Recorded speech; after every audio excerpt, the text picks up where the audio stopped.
Hello friends good morning. आज मोर प्रथम mini blog. आज सकाल सकाल भारी शीत होता। इे आम दीदी गरम गरम चा छाणुला। मु कहली कि दीदी कहीं मत गोटे कप चा मिल चा मागिबार गोटे मिनट पर मत गोटे कप चा आसला। से सत कहूँ शीत दिन में गरम गरम चा पीले से मजा अलग।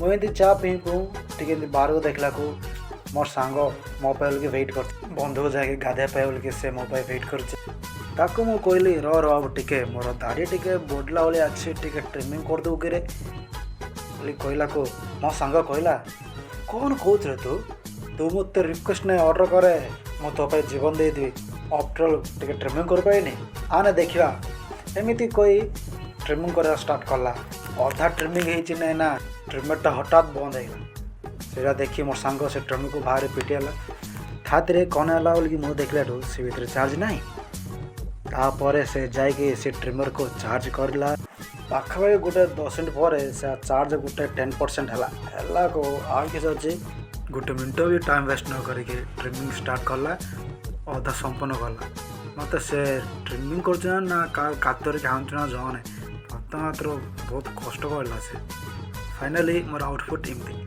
केमती अच्छे लाइक करके कमेंट करें।